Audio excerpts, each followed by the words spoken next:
Para jamaah baik yang hadir maupun melalui channel Zoom, alhamdulillah telah kita dapat melaksanakan sholat jamaah zuhur, dan insyaallah bagaimana diprogramkan akan dilanjutkan dengan kajian yang pada saat ini insyaallah akan disampaikan oleh Ustaz Rizky Baswedan LC dengan topik Ramadan bulan bengkel akhlak.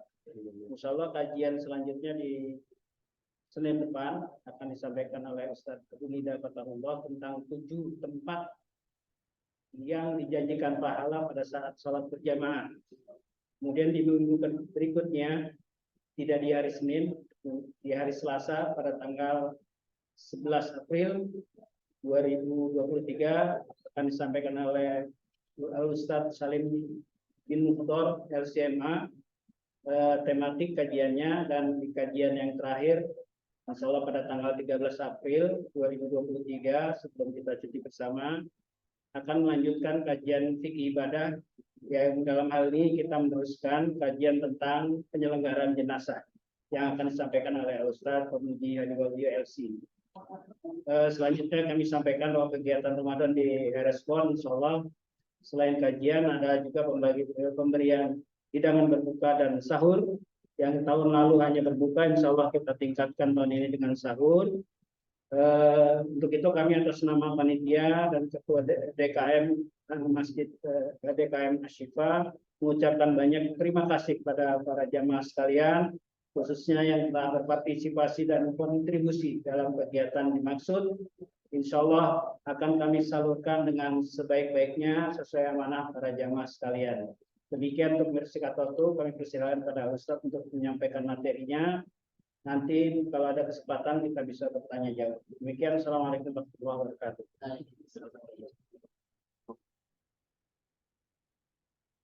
Innal hamdalillah nahmaduhu wa nasta'inuhu wa nastaghfiruh wa na'udzu billahi min shururi anfusina wa min sayyiati a'malina. May yahdihillahu fala mudilla lahu wa may yudlil fala hadiya lahu. أشهد أن لا إله إلا الله وحده لا شريك له وأشهد أن محمدا عبده ورسوله لا نبي بعده. قال الله تعالى يا أيها الذين آمنوا اتقوا الله حق تقاته ولا تموتن إلا وأنتم مسلمون. وقال يا أيها الذين آمنوا اتقوا الله وقولوا قولا سديدا يصلح لكم أعمالكم ويغفر لكم ذنوبكم ومن يطع الله ورسوله فقد فاز فوزا عظيما. Allahumma salli wa sallim wa barik ala nabiyyina Muhammadin wa ala alihi wa sahbihi ajma'in, amma ba'd. Kaum muslimin yang dirahmati oleh Allah Subhanahu wa taala, kenapa bulan Ramadan perlu juga bagi kita untuk membenahi akhlak kita? Karena yang pertama, akhlak yang baik termasuk dari bentuk ketakwaan kita kepada Allah Subhanahu wa taala. Allah Subhanahu wa taala berfirman, "Ya ayyuhalladzina amanu kutiba alaikumus shiyam kama kutiba alal ladzina min qablikum la'allakum tattaqun." Wahai orang yang beriman, telah diwajibkan kepada kalian berpuasa sebagaimana diwajibkan untuk orang-orang sebelum kalian. Tujuannya apa? La'allakum tattaqun, agar kalian menjadi orang yang bertakwa. Takwa ini maknanya adalah semua perbuatan ketaatan kepada Allah Subhanahu wa taala dan semua perbuatan kita meninggalkan apa-apa yang dilarang oleh Allah Subhanahu wa taala, itu namanya takwa. Ketika seorang hamba berjalan di sebuah jalan yang banyak duri di situ, maka dia tentunya akan menghindar dari duri-duri tersebut supaya tidak menusuk kakinya. Begitulah perumpamaan orang-orang yang bertakwa ketika berjalan di dunia ini. Ada hal-hal yang haram, dia akan menghindar. Ada hal-hal yang jelek, dia akan hindari itu. Terus seperti itu sampai dia meninggal. Sebagaimana makna dari takwa itu adalah apa? Menjaga diri. Takwa itu bisa juga artinya benteng, tameng. Maka orang yang pada masa hidupnya dia selalu seperti itu, menamengi dirinya, membentengi dirinya dari perbuatan-perbuatan jelek, perbuatan-perbuatan maksiat, maka balasannya pun sama. Di hari kiamat nanti, di kuburnya nanti, di padang mahsyar, di akhirat nanti, Allah akan jaga dia dari semua bentuk-bentuk azab. Allah akan jaga dia dari azab kubur, Allah akan jaga dia dari neraka dan seterusnya. Dan Allah akan masukkan dia ke dalam surga. Ya, sehingga yang perlu dicatat nomor satu, poin pertama bahwasanya akhlak ini termasuk bentuk ketakwaan kita kepada Allah Subhanahu wa taala. Ketika Rasulullah sallallahu alaihi wasallam ditanya, "Ya Rasulullah, ayu syai'in aktsaru ma yudkhilun nas al-jannah?" Ya Rasulullah, apa yang paling banyak memasukkan manusia ke dalam surga? Jawab Rasulullah apa? Husnul khuluq, akhlak yang baik. Akhlak yang baik ini ternyata yang paling banyak memasukkan manusia ke dalam surga. Ya, tentunya akhlak yang baik di sini untuk semuanya ya. Akhlak yang baik pertama, akhlak baik untuk Allah Subhanahu wa taala. Akhlak yang baik kepada Allah bagaimana? Ya kita beribadah kepada Allah dengan benar. Tauhid kita dijaga, kita hidup yang ngasih kehidupan Allah. Sehingga yang boleh kita sembah ya cuma Allah. Merupakan akhlak yang buruk atau akhlak yang tidak sepantasnya dilakukan oleh seorang hamba adalah dia setiap hari mendapatkan nikmat dari Allah, tapi ketika dia berdoa, ketika dia beribadah, ibadahnya ditujukan kepada selain Allah. Dia berbuat syirik kepada Allah. Ya, maka akhlak buruk yang nomor satu yang paling harus kita jauhi adalah syirik kepada Allah Subhanahu wa taala. Ya, seseorang minta tolong kepada dukun, ya mengirimkan sesajen, percaya kepada benda-benda gaib. Ini akhlak nomor satu yang harus kita buang jauh-jauh.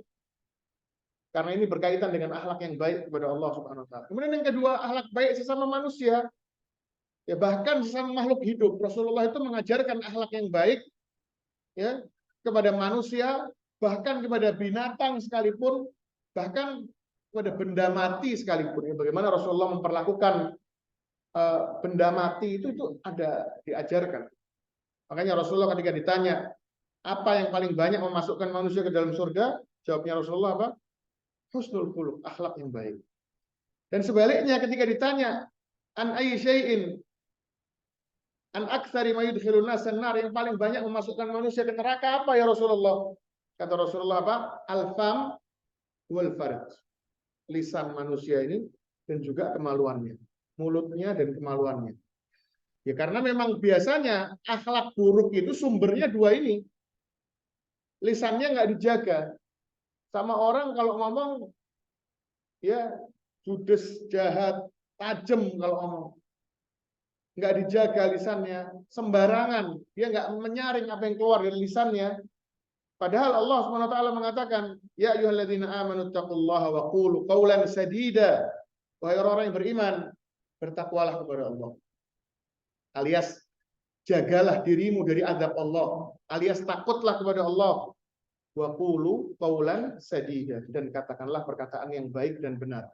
Kalau ngomong yang baik dan benar. Apa balasannya? Ternyata omongan yang baik ini balasannya dari mulai di dunia dulu sama Allah sudah dibalas. Kata Allah apa? Yuslih lakum a'malakum. Nanti amalan-amalanmu, kerjaanmu sama Allah diberesin semuanya. Kerjaanmu dunia dan akhirat, ya, amalan-amalan kita sama Allah akan ditata, dirapihin sama Allah Subhanahu wa taala. Baik amalan kita yang dunia, kerjaan kita yang berkaitan sama manusia, atau amalan akhirat kita sama Allah diperbaiki dengan kita menjaga lisan ini. Tidak ada yang keluar dari lisan kita kecuali perkataan yang baik dan benar, kecuali omongan-omongan yang jujur, kecuali zikrullah. Itu sama Allah apa? Yuslih lakum a'malakum. Sama Allah diperbaiki amalan-amalan kalian. Wa yaghfir lakum dzunubakum, dan dosa-dosa kalian diampuni. Ternyata menjaga lisan itu sebab Allah mengampuni dosa-dosa kita. Nah, berarti sebaliknya, orang yang tidak menjaga lisannya pasti urusannya apa? Berantakan. Karena memang lisan ini akan banyak kejahatan yang disampaikan oleh lisan ini. Urusannya kacau balau, sama manusia banyak ributnya, sama Allah juga nanti juga amalannya berantakan karena lisannya nggak dijaga sebetulnya. Wa yaghfir lakum dzunubakum wa may yuti'illaha wa rasulahu faqad faza fawzan 'azima. Dan barang siapa yang taat kepada Allah dan Rasulnya, maka dialah orang yang telah sukses Orang yang telah berhasil dengan keberhasilan yang nyata, itu orang yang taat kepada Allah dan Rasul-Nya. Nah ini kadang-kadang juga perlu kita tanamkan ya. Kadang-kadang anak itu polos, ditanya, apa cita-citanya?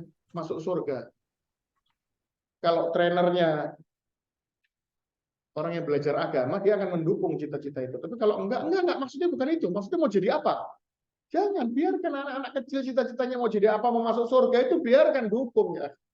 Ya, karena cita-cita duniawi itu sebetulnya nggak perlu didukung sama kita. Manusia itu lahir nggak perlu diajarin untuk cinta dunia, nggak perlu diajarin.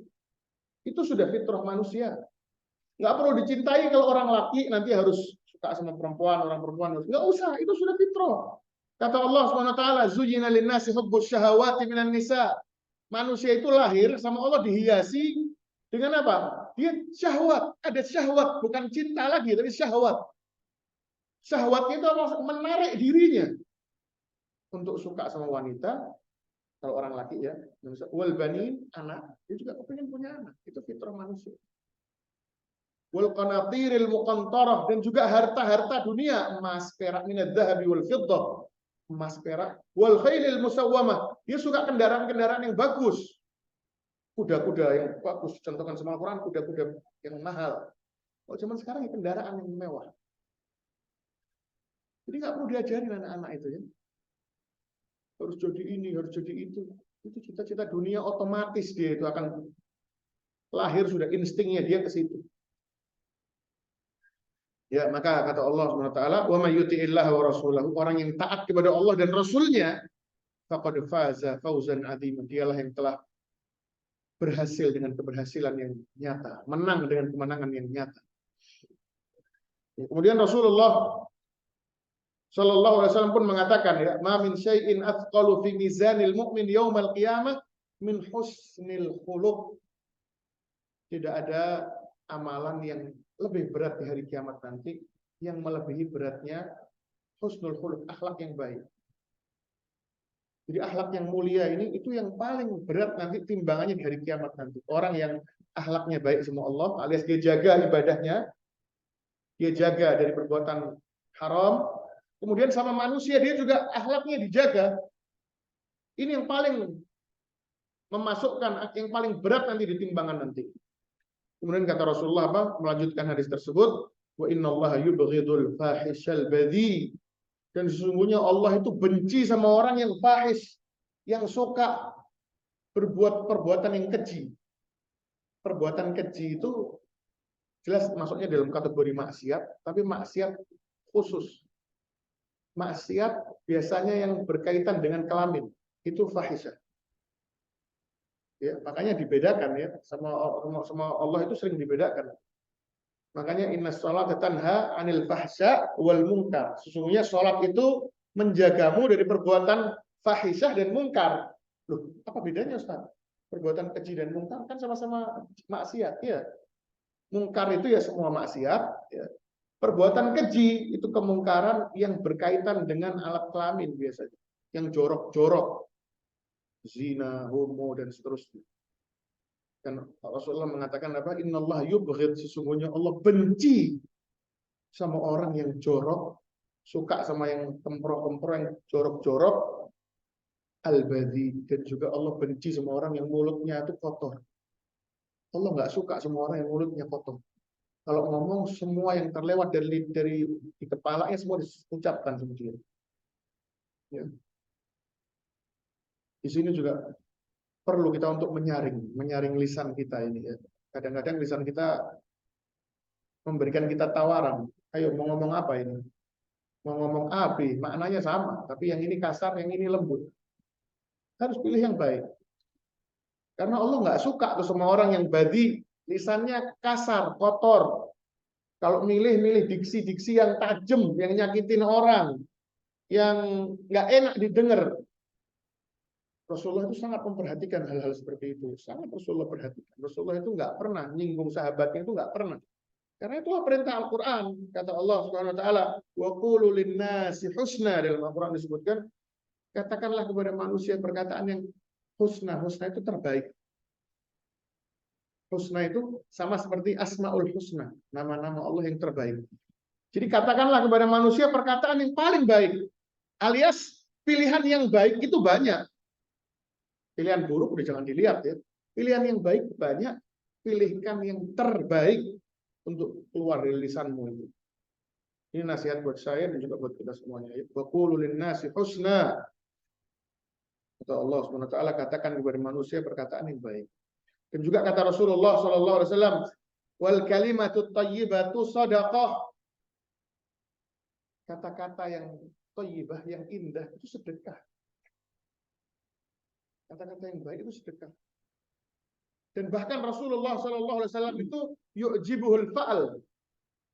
Kalau kita kan sering tatoyur ya, orang Indonesia itu kan sering ada orang buka payung dalam rumah, nanti ada yang mau mati.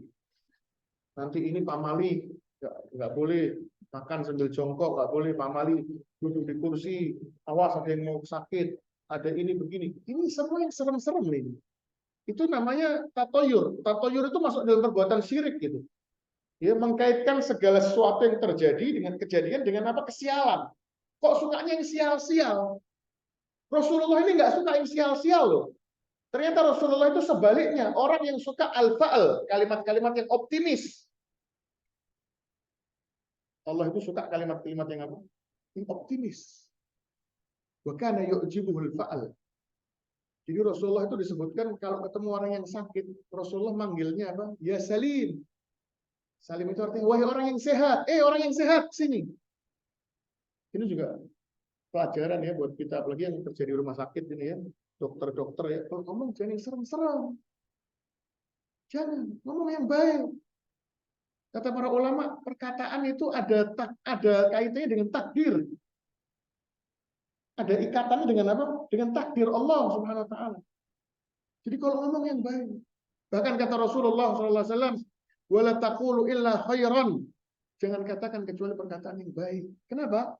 Fa'innal malaikata yu'minun. Karena malaikat ini di antara kerjaan malaikat itu mengaminkan perkataan orang-orang yang beriman.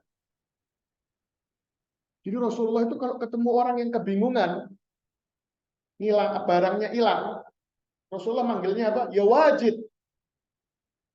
Bukan orang yang kesasar, bukan gitu. Tapi ya wajid, wahai orang yang ketemu barangnya. Atau kalimat-kalimat yang senada dengan itu perlu untuk kita sampaikan itu ke orang-orang di sekitar kita ya. Jangan kita menyebarkan rasa takut, tapi sebarkan apa? Harapan. Supaya orang itu terus berharap kepada Allah Subhanahu wa taala. Sebarkan itu harapan kepada Allah. Jangan pernah menyebarkan harapan kepada diri sendiri. Nah, kebalik kan manusia ya. Bunuh harapan, tapi terkadang kalau menyebarkan harapan untuk pede, untuk percaya diri. Loh, ini tertipu ini. Coba diikuti sebentar nih omongan saya nih. Jangan pernah sampaikan ke orang untuk percaya dengan diri sendiri.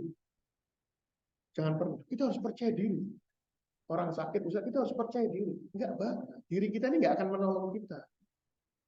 Di Al-Quran itu ada beberapa ayat yang menyebutkan diri manusia ini justru akan menjebloskan kita ke neraka. Allahu Akbar. Jadi manusia itu hambatannya untuk masuk surga itu sangat banyak. Setan menghambat dia masuk surga, dunia ini menghambat dia untuk masuk surga, bahkan dirinya manusia sendiri itu menarik manusia untuk nyemplung neraka. Makanya Rasul SAW di antara doanya apa?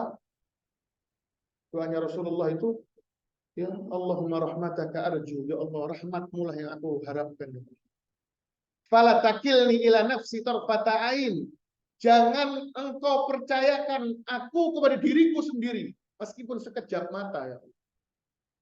Wa aslih li sya'ni kullahu, dan urusilah urusanku semuanya ya Allah. Perbaikilah urusanku yang berantakan ini ya Allah. La ilaha illallah, tidak ada sesembahan yang berhak disembah kecuali Engkau, enggak ada yang bisa kecuali Engkau ya Allah.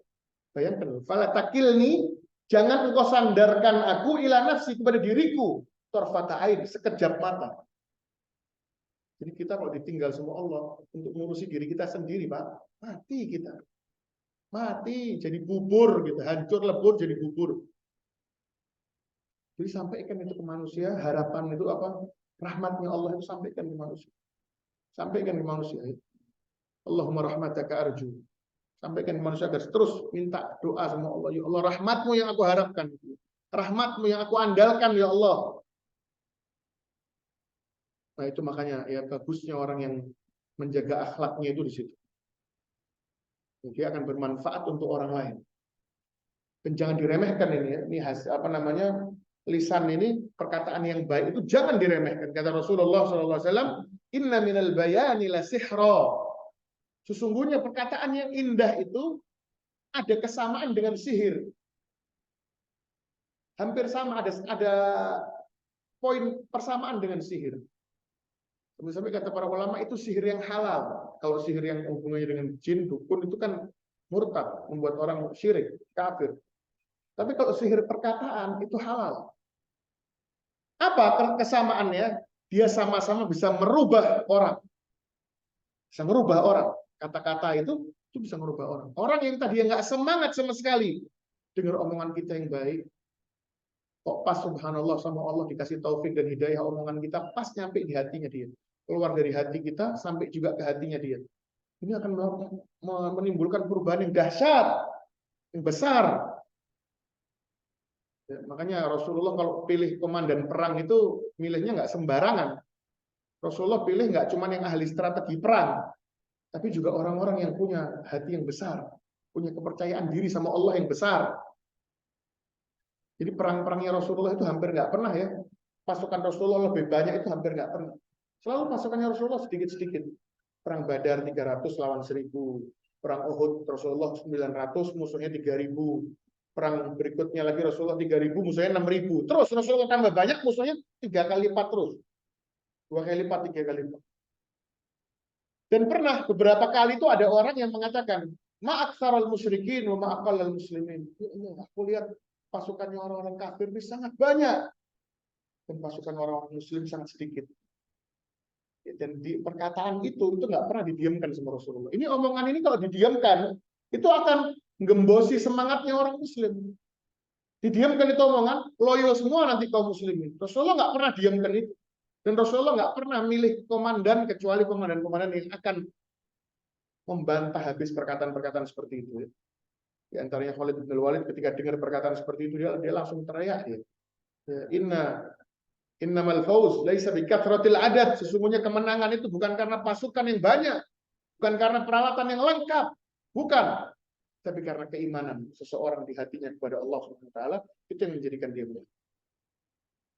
Dibantah itu. Sehingga kaum muslimin akhirnya yang tadinya mau suudzon ya, mau pesimis, oh iya benar juga ya. Optimis ya. Nah, itu Rasulullah suka dengan yang seperti itu. Dan ini bagian dari akhlak yang baik. Jadi poin berikutnya adalah apa? Kita tahu bahwasanya akhlak yang baik itu termasuk ketakwaan kepada Allah, termasuk hal yang akan membantu kita untuk masuk surga. Rasulullah ketika ditanya, ya Rasulullah, siapa orang yang paling dekat majelisnya dengan engkau di hari kiamat nanti? Di surga nanti yang paling dekat sama Rasulullah siapa? Kata Rasulullah, orang yang paling dekat denganku majelisnya di hari kiamat nanti, ya orang yang akhlaknya mulia, yang akhlaknya baik. Dan sebaliknya, yang paling jauh majelisnya dari aku nanti di hari kiamat, Rasulullah di surga, dia paling jauh di neraka berarti. Siapa itu?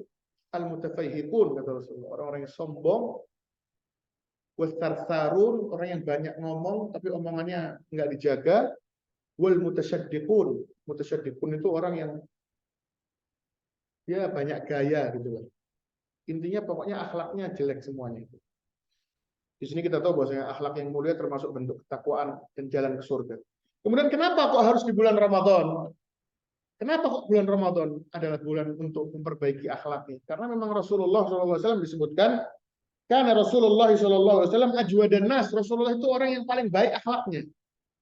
Wa ajwada ma yakunu fi Ramadan. Dan akhlaknya Rasul itu akan berlipat-lipat kebaikannya ketika bulan Ramadan. Rasulullah sudah akhlaknya mulia. Di bulan Ramadan, akhlaknya berlipat ganda. Ini menunjukkan kita juga harus niru seperti itu. Akhlak kita di bulan Ramadan harus kita tambah lagi. Biasanya kita kalau diganggu marah, diganggu sebesar apa, misalnya kita marah. Di bulan Ramadan jangan, ditambah lagi sabarnya.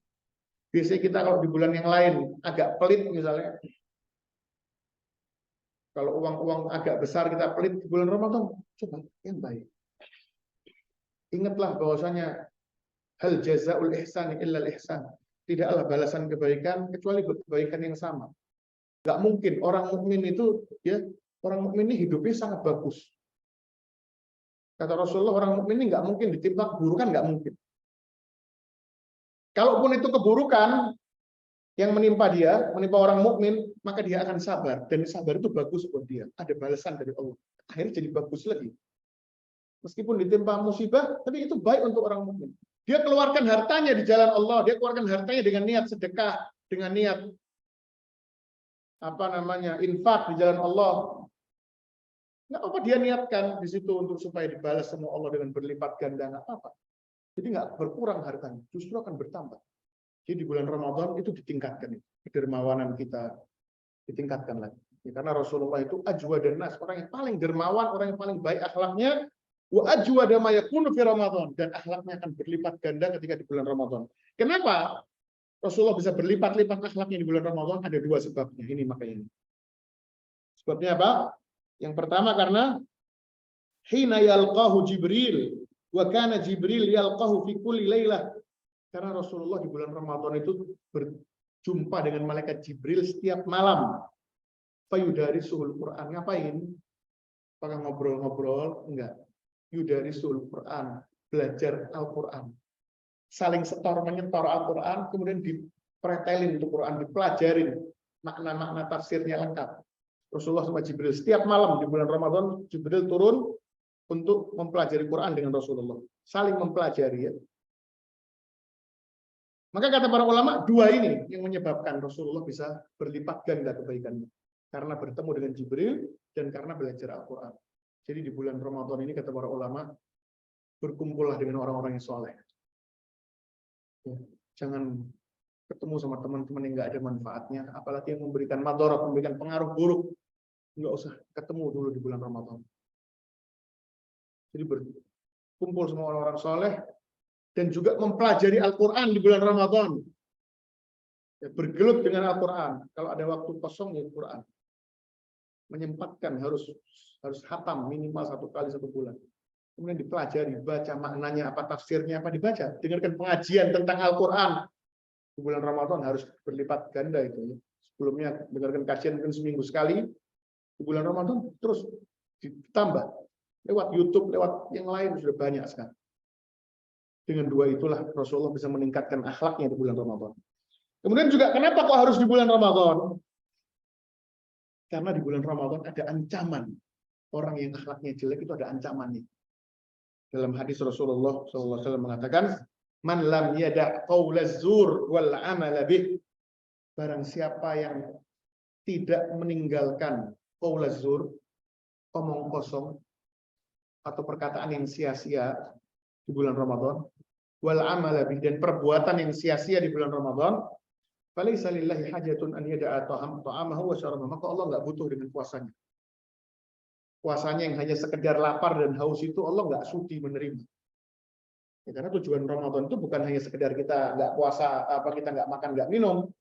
Allah pun sebenarnya nggak mau menyiksa kita. Buat apa Allah menyiksa kita nggak makan, nggak minum? Apa untuknya? Tapi sebetulnya tujuan Ramadan supaya Allah mendidik kita jadi orang yang bertakwa. Maka barang siapa yang di bulan Ramadan dia nggak bisa menjaga ketakwaannya, mulutnya tambah sembarangan, kalau ngomong dia lisannya tajam, tambah ngomongnya jorok-jorok, suka bohong. Itu qaulaz zur maksudnya. Perkataan yang sia-sia. Wal amala bi, atau mengerjakan hal-hal yang sia-sia. Maksiat masih dikerjakan sama dia. Apapun jenis maksiat. Ghibah, namimah,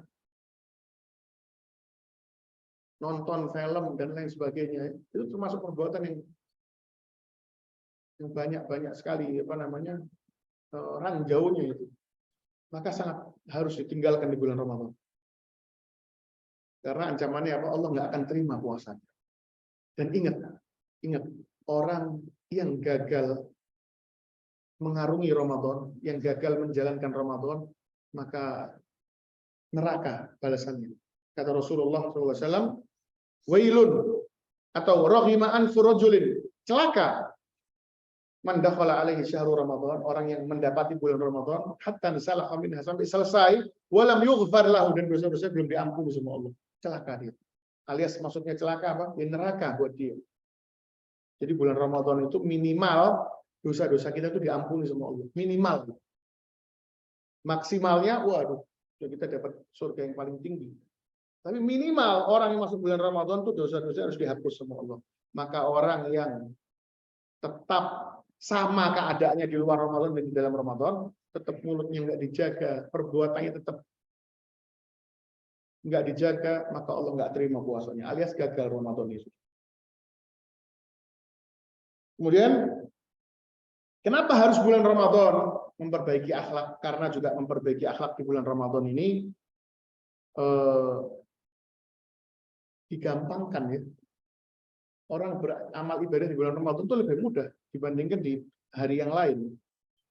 Kenapa? Karena yang pertama, pintu surga dibuka semua. Sampai-sampai kata Rasulullah apa? Falam yughlaq min habab. Enggak ada yang ketinggalan. Enggak ada yang ketinggalan, masih dibukanya baru separuh, atau ada yang pintu surga ada 8, 7 dibuka, yang 1 belum. Enggak, semua dibuka. Sebagai bentuk apa? Sebagai bentuk optimisme dari Allah. Allah mau menyebarkan semangat ibadah supaya aromanya tercium, aroma surga. Lewat apa? Lewat semangat kita di bulan Ramadan pasti beda. Kemudian juga pintu neraka semua ditutup sehingga nggak ada yang tertinggal. Dan setiap malam itu ada malaikat yang memanggil-manggil. Ya baghil khairi aqbil. Meskipun suara nggak kita dengar, tapi ada itu hadisnya hadis sahih. Ya. Diriwayatkan oleh Ibnu Majah dan disahihkan oleh Syekh Albani. Jadi kita harus beriman ini. Setiap malam itu ada yang manggil-manggil kita. Ya baghil khairi aqbil, wahai orang yang ingin kebaikan, ayo. Ayo, dapatkanlah ini bulan Ramadan. Dapatkan bulan Ramadan. Raih pahala di bulan Ramadan. Ya baghi syarr aqsir. Dan wahai orang yang masih punya kebiasaan yang buruk, stop. Cukup. Jangan dilanjutkan lagi. Itu setiap malam. Sehingga orang yang mau berubah di bulan Ramadan itu lebih mudah daripada berubah di bulan yang lain. Makanya kata Rasulullah apa? Man hurima khairaha faqad hurim. Barang siapa yang diharamkan dari kebaikan Ramadan, kebaikan malam Lailatul Qadar, maka sungguh dia telah diharamkan dari kebaikan yang sangat besar. Di bulan Ramadan kok gagal mendapatkan kebaikan? Ya apalagi di bulan yang lain nggak bakal dapat kebaikan. Makanya bulan Ramadan ini kesempatan buat kita semuanya untuk memperbaiki ibadah kita, memperbaiki akhlak kita. Mudah-mudahan dengan itu semua Allah SWT meridhai kita, masukkan kita ke dalam surga, ya, memperbaiki urusan kita di dunia dan juga di akhirat. Itu yang bisa disampaikan pada kesempatan kali ini. Bila ada yang mau ditanyakan, silakan.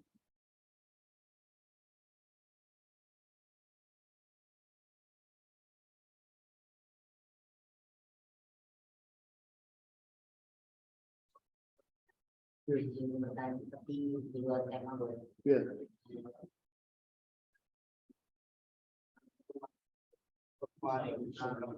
Di rumah saya kan ada sholat tarawih, sholat tarawihnya 2 rakaat lengkap. Cuman di setiap sholat tarawih itu setelah tarawih itu ada sholawat. Nah kebetulan kan karena alhamdulillah saya sedikit-sedikit udah sunnah, jadinya kan saya nggak ikut-ikutan masyarakat lain kan. Tapi ada sholawat itu kayak jawab masalah gitu-gitu. Nah maksud saya sementara saya sholat di situ, saya kan sudah mengikuti jawaban itu Pak. Saya hanya diam. Apakah saya termasuk berdosa tetap sholat di situ, atau lebih baik saya mencari masjid tempat sholat tarawih lain, tapi mungkin agak jauh. Yeah. Yang pertama.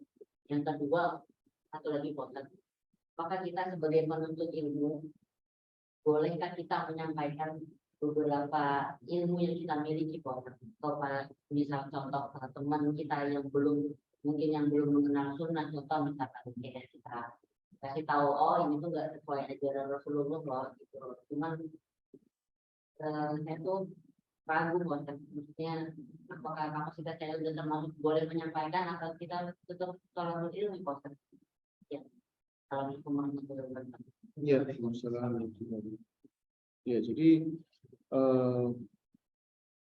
nggak apa-apa sholat di masjid yang masih ada amalan-amalan yang tidak disunnahkan oleh Rasul SAW, nggak apa-apa ya, selama itu bukan amalan bid'ah yang parah, bid'ah yang mengandung kesyirikan, maka nggak apa-apa.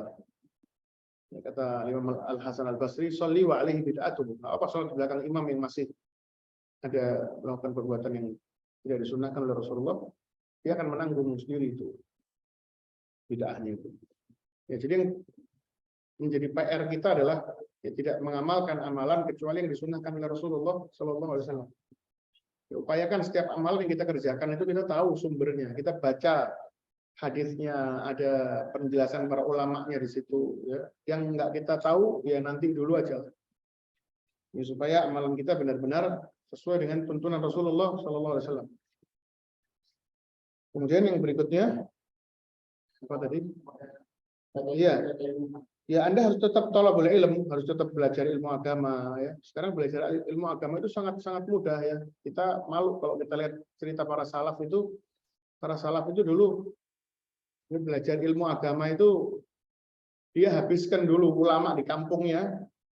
Semua dikelilingi sama dia, kalau sudah dia pasti akan rehlah, dia akan safar. Dia akan safar keluar kotanya dia, bahkan keluar negaranya dia. Nah, kita sekarang sudah gampang belajar ilmu agama. Ya, jadi jangan kita terus mau mengatakan saya orang awam. Udah saya kerja aja, nggak boleh. Orang awam itu juga ada standarnya. Karena mau awam bagaimanapun Anda tetap seorang muslim. Ada ilmu-ilmu dalam agama ini yang Anda nggak boleh nggak tahu. Apa yang terjadi kalau Anda meninggal nanti? Ya. Kalau kita meninggal nanti terus gimana? Kita ditanya sama mungkar nakir, man rabbuka. Jangan dikira kalau kita agama kita ngawur-ngawuran terus kita bisa jawab. Ya. Kata para ulama, orang yang mukmin, orang yang beriman ya, dia standar keimanannya ada, meskipun dia orang awam, pasti akan bisa menjawab pertanyaan itu. Semua orang yang beriman akan bisa menjawab pertanyaan, man rabbuka rabbi Allah, wa man nabiyuka nabi Muhammad, wa majuduka dinil Islam. Pasti dia akan bisa. Selama nggak Islam KTP ya, Islam KTP cuma Islaman aja, dia nggak ngerti maksudnya sholat apa, Al-Fatihah, dia nggak tahu maknanya, itu nggak boleh. Dia harus tetap, seorang muslim harus ada standarnya, harus thalabul ilm terus. Kemudian apakah dia harus menyampaikan? Ya, dia harus menyampaikan. Ya. Tapi ketika dia mau sampaikan sesuatu, dia harus yakinkan dulu itu, dia harus cek dulu, dia harus perkuat dengan dalil-dalil dulu. Apa paling nggak dia sodorkan ini loh, ada hadisnya, ini seperti ini penjelasan ulamanya seperti dia bacakan itu, dia nukil. Jadi ilmu itu bisa dengan dua hal. Pertama, bahtun muhaqqaq, kita mengadakan riset sendiri. Kita meriset sendiri, kita baca kitab-kitab para ulama dari zaman dulu, kita kumpulkan dalil-dalilnya, kemudian baru nanti ketemu satu poin. Oh, ternyata ini hukumnya A. Itu berat, itu hanya ulama yang bisa ya. Kalau kita nggak bisa seperti itu, maka kita bisa cara yang kedua apa? Nah, kelun musaddaq. Kita bisa dengerin kajian ulama, terus kita sampaikan poinnya ke orang. Ini loh, ini ulama fulan bilang seperti ini. Dalilnya ini. Kita nukil lagi. Itu ilmu juga. Kalau kita nggak bisa yang pertama, minimal kita yang kedua menukil. Ya, jadi harus tetap ya sampaikan ilmu agama, tapi kita harus menukil dengan benar. Yang kita nukilkan harus benar, harus pas. Dalilnya juga. Ya, begitu. Silakan ada yang lain. Ada pertanyaan dari Assalamualaikum warahmatullahi wabarakatuh. Yang bertanya Ustadz, bagaimana cara kita menjaga akhlak diri sendiri dan keluarga dari kondisi degradasi moral saat ini? Jazakallah khair Ustadz. Assalamualaikum warahmatullahi wabarakatuh. Iya. Cara menjaga diri dan keluarga dari degradasi moral yang ada di zaman sekarang ini ya tentunya yang pertama bekal kita itu jujur kepada Allah Subhanahu wa taala. Kita harus sidqun niyah. Kita harus betul-betul kepingin masuk surga. Enggak cuma di lisan aja, tapi di hati kita betul-betul kepingin masuk surga. Niat betul-betul, kemudian doa sama Allah supaya dimudahkan untuk masuk surga kita dan keluarga kita ya. Kalau jujur keinginan kita pasti akan betul-betul mengupayakan hal tersebut. hal-hal yang akan mendekatkan anak kita ke neraka, kita akan jauhkan itu. Kita akan biasakan anak-anak kita untuk zikir pagi petang, kemana-mana kita ajarin zikir. Kalau mau keluar kita akan kasih tahu mereka supaya jangan main sama anak-anak yang nakal misalnya. Jangan lupa kalau adzan ke masjid, wudu, sholat di masjid. Ya, kalaupun dia megang gadget ya, dia akan kasih tahu, dia akan kasih batas-batasan kepada anaknya, awas, jangan dengerin lagu, usah dengerin musik-musik, jangan lihat lawan jenis misalnya, nggak boleh lihat auratnya, aurat yang terbuka, dia akan kasih tahu itu anaknya. Terus memang harus terus berantem ini ya, al-haq dan batil itu sampai hari kiamat. Tinggal kita mau di sisi yang mana, jangan kita berharap coba kalau saya hidup di zaman Nabi, saya akan bela Rasulullah melawan Abu Jahal. Itu nggak bakal terjadi. Sekarang aja. Sekarang Abu Jahal banyak. Ya, kita mau ikut sebelah mana? Kita sekarang mau mendukung kebenaran melawan yang batil, atau kita mau diem-diem aja, atau bahkan mendukung yang batil. Buktikan itu sekarang. Karena di hari kiamat nanti sama Allah kita akan dikumpulkan. Kalau kita termasuk orang yang menyuarakan kebenaran, ya, amar ma'ruf nahi mungkar, kita semua Allah akan dikumpulkan bersama para nabi, para orang-orang soleh zaman dulu yang amar ma'ruf nahi mungkar, dikumpulkan bersama Nabi Musa dan seterusnya. Yang diam-diam aja atau bahkan mendukung kebatilan, ya sama Allah dikumpulkan bersama Fir'aun, Abu Jahal. Ya. Jadi memang kita harus tarung sama kebatilan itu. Jadi setiap ada kebatilan yang muncul, sampaikan kebenaran. Sampaikan, ingatkan terus. Mengingatkan itu tugas manusia sampai mati. Makanya setiap hari Jumat disunahkan baca sabihis sama hal ataka hadithul khosyah. Di dalamnya sama-sama ada ayat yang membahas tentang apa? Fadzakir, wadzakir, fadzakir inna fa'ati dzikra, wadzakir inna ma anta mudzakir. Ingatkan manusia, ingatkan, beri peringatan, nasihatin, terus kasih tahu. Gitu. Dengan itu insya Allah sampai mati dengan doa sama Allah SWT, doakan istri, doakan anak-anak. Rabbana hab lana min azwajina wa dzurriyyatina qurrata a'yun waj'alna lil muttaqina imama. Cari waktu-waktu yang mustajab untuk doa setelah adzan, sebelum buka puasa, ketika safar, ya, ketika tengah malam, ketika sujud, doa orang tua. Itu harus dicari itu doa-doa itu. Angkat tangan, doa sama Allah, minta supaya dikasih anak yang soleh, dijauhkan dari maksiat. Orang yang jujur, betul-betul kepingin masuk surga, maka semua Allah pasti akan disampaikan. Tapi kalau yang hidup di dunia, nggak ada dorongan di hatinya dia untuk masuk surga, ya, pikirannya cuma dunia aja, gimana supaya dia bisa dapat kekayaan, dapat jabatan. Dia nggak pernah terpikir, atau mungkin terpikir tapi dia lalaikan itu panggilan-panggilan itu untuk masuk surga dan jauh dari neraka. Orang yang seperti ini juga Allah juga nggak mau tolong dia. Jadi Allah itu nolong kita itu Allah lihat kesungguhan kita itu dilihat semua. Kalau kita sungguh-sungguh kepengen betul masuk surga, pasti sama Allah nggak akan diprank. Kan banyak kan di dunia orang suka ngeprank, dipanggil begitu deket ditinggal. Allah nggak akan ngeprank hambanya. Ya, kalau betul-betul Allah melihat hamba itu jujur, semua Allah pasti akan disambut. Makanya kata Rasulullah, Allah berfirman, ya, apabila hambaku itu mendekat kepadaku satu jengkal, aku akan mendekat kepadanya satu hasta. Barang siapa yang mendekat kepadaku berjalan, aku akan mendekat kepadanya dengan berlari, kata Allah. Jadi semakin kita dijemput sama Allah. Kalau kita sungguh-sungguh, tapi kalau kita malas-malasan, biarlah, ya Allah juga biarin juga. Gitu. Ya.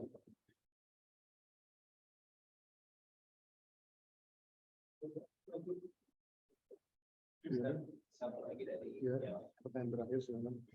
Dari Allah, Assalamualaikum Ustaz. Barakallahu atas materi yang disampaikan, izin bertanya. Apakah kami berdosa Ustaz jika kami tahu ada beberapa tempat yang membutuhkan donasi atau infak, akan tetapi kami hanya bisa menyisihkan sedikit rezeki ke salah satunya saja? Karena ada kebutuhan seperti juga yang harus dinafkahi. Jazakallahu khairan. Iya, nggak apa-apa. Ya, yang namanya infak itu kita kan juga harus memanage harta kita. Ya, kata dalam Al-Quran disebutkan, walladzina idza anfaqu lam yusrifu wa lam yaqturu. Itu orang-orang yang orang beriman itu, hambanya Allah itu, dia infak tapi nggak berlebihan dan juga nggak terlalu pelit. Lam yusrifu, kalau sedekah hartanya dikasihkan akhirnya lupa, keluarganya juga nggak bisa makan, itu juga nggak baik. Tapi juga walam yakturu, jangan terlalu pelit. Pelit banget, wah sama duitnya dipegang, nggak keluar sama sekali. Kalau keluar pun dikit, jangan. Harus wa kana baina dzalika qawama, kata Allah. Dia mengambil jalan tengah antara ini dan ini. Antara yang berlebihan dan antara yang pelit banget, dia tengah-tengah. Ya, sebagian hartanya nggak apa-apa, dan jangan diremehkan. Meskipun kita bisa sedikit, jangan diremehkan itu yang sedikit. Kalau memang bisanya sedikit ya, bukan karena pelit ya. Jadi kalau misal punya uang 10.000, bisanya cuma sedekah 100 perak misalnya, maka 100 perak itu jangan diremehkan. Jangan diremehkan. Kata Rasulullah SAW, ini juga pas di bulan Ramadan ya, la tahqiranna minal ma'rufi syai'an walau an talqa akhaka biwajhin talq. Jangan pernah meremehkan kebaikan sekecil apapun. Jangan remehkan kebaikan sekecil apapun. Meskipun kita nggak punya apa-apa, akhirnya kita cuma bisa menyambut dengan senyum dan tawa orang yang datang ke kita. Jangan diremehkan. Dan juga kata Rasulullah apa? Ittaqun nar walau bisyiqqi tamrah. Selamatkan dirimu dari api neraka meskipun dengan sedekah sebesar apa? Bukan biji kurma, syikki tamrah itu separuh kurma. Kita punya kurma 1, ada orang datang minta kita potek, nih. Itu jangan diremehkan itu. Selamatkan dirimu dari neraka meskipun dengan segitu tadi. Ya, dan Allah Subhanahu wa taala itu di antara namanya adalah Asy-Syakur, Asy-Syakur, yang maha bersyukur kepada hambanya, yang maha berterima kasih kepada hamba, yang maha mengapresiasi amalan hamba. Amalan yang kecil dibalas dengan pahala yang besar, selama itu ikhlas. Ya, jadi yang penting ikhlas ya, benar juga. Kalau emang nggak bisa kecuali sedikit, ikhlas nggak apa-apa. Tapi kalau bisanya banyak, jangan ngomong yang penting ikhlas. Ya, yang banyak keluarkan. Dan tentunya dengan ikhlas. Ya, cukup ya. Itu yang saya sampaikan pada kesempatan kali ini. Subhanakallahumma wa bihamdika asyhadu an la ilaha illa anta astaghfiruka wa atubu ilaik. Assalamualaikum warahmatullahi wabarakatuh. Waalaikumsalam warahmatullahi wabarakatuh.